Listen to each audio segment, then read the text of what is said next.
I got a guy out of Toronto. Go ahead, sir. What about Yo, money? what's going on, Bubba? What about Vince gets mad? What? Yo, Hogan. Yo, what? I want to say you're one of the biggest scumbags in the fucking wrestling business. Hey, I kind of am. Go ahead, keep going. I like that. Can you tell us why you think that Hogan is one of the biggest fucking scumbags in the entire wrestling business? This guy's giving critiques on how other people wrestle. This guy's the worst wrestler that's ever existed. He hasn't wrestled a good match since 1989. All right, now, Hanzi. I can hear that retainer. Dude, I didn't have a good match before 1989. now, Hanzi, here we go. You know that, first of all... Wait, let me ask you a question. No, Who are you, and how many times you've been in the ring, and what do you know about the business? Hold on. Hanzi. Settle down, Hobby. Hanzi.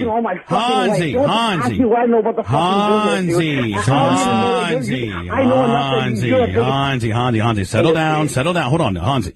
You and I can have a good conversation here without you acting like a fucking idiot. Now, you know what? Every other radio show that you can ask questions would have already gotten rid of you as soon as you were a cocksucker. But we thrive on that kind of thing, okay? But if you act like a gentleman, we can talk about how much you think Hogan's a piece of shit. We can talk about how you think that fucking Eric's going to bring all of his friends into business. You can talk about how I'm a fat cocksucker and don't belong on TV. But you got to chill the fuck out a little bit, and you got to allow us to answer your question, okay? Okay. Now, can you be a gentlemanly fucking cocksucker? No, shut up. I think you're good on television, actually. All right, well, good. That shows you how much you know about wrestling. Yeah, that's Not weird. fucking very much. Now, here's the deal, okay? Spice makes it different. Here's the deal, Hanzi, okay?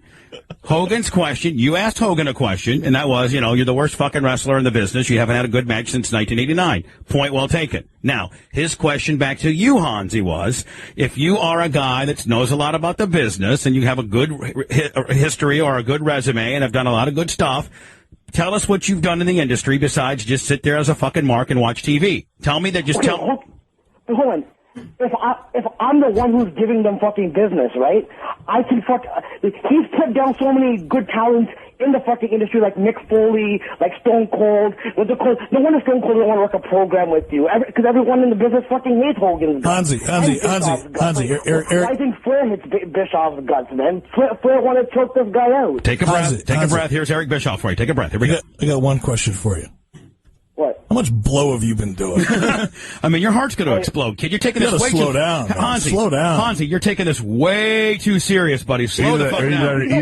He's a real young kid. Hogan being the best fucking entertainer in this business, and it's so fucking bullshit because this guy's like the biggest backstabbing liar. Okay, let me ask you something, Hanzi. Let me ask you something.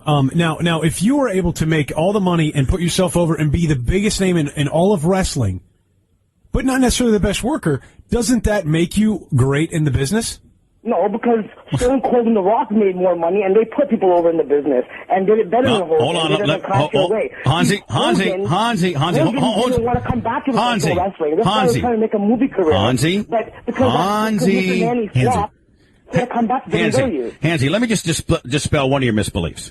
Hogan put The Rock over right in your own backyard, my friend. Did a job right the fuck clean in the middle, and they drew the most money of any pay-per-view ever. How can you say that Hogan won't put anybody over? He did a fucking clean job right in the middle for WrestleMania 19 in Toronto. He put Billy Kidman over. He put Ultimate Warrior over. I want to hear this. I want to hear this. Over in WCW. I want to hear this. No, you said that fucking Hogan is a prima donna asshole. He's a backstabber. He won't put anybody over. He's done jobs for the likes of Billy Kidman, and he put The Rock clean over in the middle at WrestleMania 19. So in a very gentlemanly but yet calm way, explain to me that.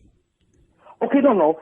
In 2002, I even say in 2002 when Hogan came back to WWE in 2002, that first 7 months that he was a part of it, he did a really, really good job. He was putting over Kurt Angle, he was putting over Brock Lesnar, and then he came back, and then I heard that this guy was expecting a world title run again, and fucking Vince screwed him out of that and made him Mr. America or whatever.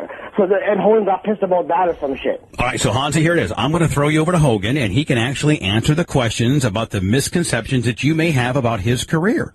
How about that?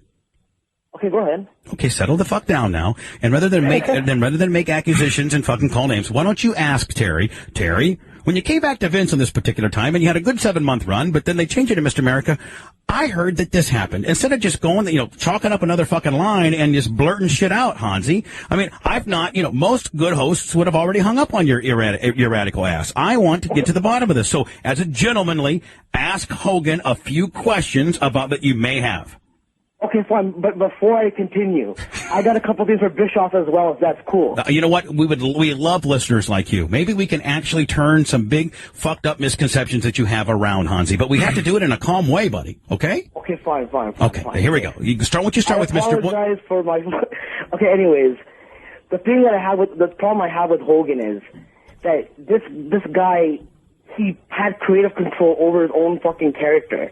And he didn't put people over, and him and Bischoff ran WCW to the fucking ground based on the shit that like they ran, and they let talents like Stone Cold and Mick Foley get away from them, and told them that they'll never be stars and shit like that. And look what happened. Stone Cold and Mick Foley went to the other company where they fucking beat the company that Bischoff and Hogan are running. You know what? You're right. You got fucking Hanzi. You know what, buddy? I mean, Terry's walked out of the room because he's disgusted at the fact that you got it all fucking figured out. I mean, I'm serious. How did you figure all that shit out? I mean, seriously. I mean, where are you getting your data? Because you got some good inside shit, my friend. That's fucking. I mean, I've known Hogan for 12 years, and you're dead on, kid. Dead on. He's a piece of shit, and him and Bischoff ruined WCW, and they're going to do the same thing to TNA. I mean, you're not going to watch, are you? Yeah, me too. The fucking jobbers. Jesus. Fuck. So now you and I got something. Now you and I got. See, you think that I'm good on TV. I belong there, and these two guys suck. See, I mean, you and I can hang out all day, kid. It's not a big deal at all. No. I just think that you shouldn't have been fired. I think you make a good manager or a good interview. I'm not saying like you're the best fucking wrestler ever or anything. I just think you have a good personality that would make a good heel or whatever. And the fact that I understand why they had to fire you, but what's it called? Like, I just think that you have a personality or whatever. Right. Well, Hanzi, I'll tell you what, buddy. I appreciate your great comments, and more importantly, you're probably one of the smartest wrestling fans I've ever had on the show ever. You got it all figured out. You don't let Hogan's star power bamboozle you and Eric's fucking slick talking snake forked tongue. I get it, kid. I appreciate you're a hell of a hand. I appreciate it, buddy. Okay, thank you, man. Fucking job. That's the only time he slows down. He says, "Oh, thank you." You just got to put him over, Eric. He's got fucking what a jobber. I got a question. I've been watching football my whole life. I've been coached a little bit of high school football, so maybe I can call up Sean Payton and tell him what he needs to do with the Super Bowl. Yeah, you can. Absolutely. Because I've watched football my whole life, Eric. But better yet, why don't you call on his phone and just be fucking totally irate to him and see if he takes. Listen, you motherfucker! You better do this, and Breeze better throw the ball here. Hey, Hogan, you're a real piece of shit back seven, and we all know that. At least we got you to be quiet for a minute, Hogan. That guy Hanzi just put you right in your place, Hogan. Wow.